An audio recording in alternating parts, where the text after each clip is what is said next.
असा नाही विषय झाला आहे का स्पॉन्टेनियस त्यांनी असं म्हटलं की तुम्ही असं लिहून देऊ शकता का? म्हटलं लिहून देईन, त्याच्यात काय मोठा विशेष आहे. हिंदू हृदय सम्राट शिवसेना प्रमुख बाळासाहेब ठाकरेंचा शिवसैनिक आहे. जे बोललो ते बोललो असं बोलणारे साहेब त्यांचा शिवसैनिक आहे. कुणी कुठं जावं हे ज्याला त्याला कळायला पाहिजे.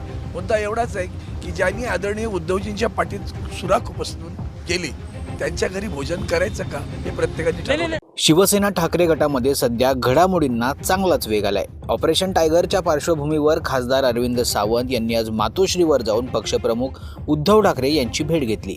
अलीकडे काही मीडिया रिपोर्ट्समध्ये सावंत यांच्यासह काही खासदारांची नावं समोर आली होती. यामुळे राजकीय वर्तुळात चर्चा रंगली होती. या पार्श्वभूमीवर आज झालेल्या बैठकीत या संपूर्ण परिस्थितीवर सविस्तर चर्चा करण्यात आल्याची माहिती समोर येते. याचबरोबर संबंधित वृत्तपत्रांविरोधात कायदेशीर कारवाई करण्याबाबतची या बैठकीत भूमिका ठरवण्यात आल्याचंही सांगितलं जातंय. खासदार अरविंद सावंत म्हणाले की मातोश्रीवर झालेली बैठक ही भारतीय कामगार सेना आणि पक्षाच्या संघटनात्मक कामाबद्दल होती. मी दररोज मातोश्रीवर जातो, तिथे माझा वावर असतो. उद्धवजींनी उलट माझं कौतुकच केलं आणि अभिनंदन केलं. ज्या बातम्या पसरवल्या गेल्या त्या केवळ विकाऊ पत्रकारितेचा नमुना आहेत. जे घडलंच नाही ते घडलं असं भासवलं जातंय, असा टोला त्यांनी लगावला. लेखी खुलासा देण्याच्या मुद्द्यावर बोलताना ते म्हणाले, आम्ही बाळासाहेबांचे शिवसैनिक आहोत. जे बोलतो ते ठामपणे बोलतो, पण माध्यमांनी वेगळा अर्थ काढू नये म्हणून मी स्पष्ट भूमिका मांडली. सरकार विकास कामात भेदभाव करते. मी दक्षिण मुंबईचा खासदार असूनही एका साध्या कार्यकर्त्याला किंवा माजी खासदाराला राहुल शेवाळ्यांना 8-8 कोटींचा निधी दिला जातो. मग अनिल देसाई किंवा मला का डावललं जाते?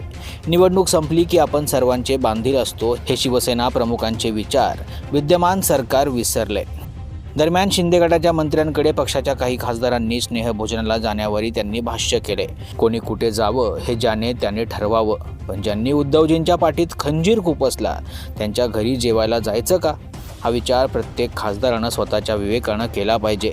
उद्धवजींचं मन मोठं आहे, त्या अशा गोष्टींवरून त्रागा करत नाहीत, पण आपण वागताना आपल्या शिवसैनिकाला काय वाटेल याचा विचार करणं आवश्यक आहे, अशी खंत देखील त्यांनी बोलून दाखवली.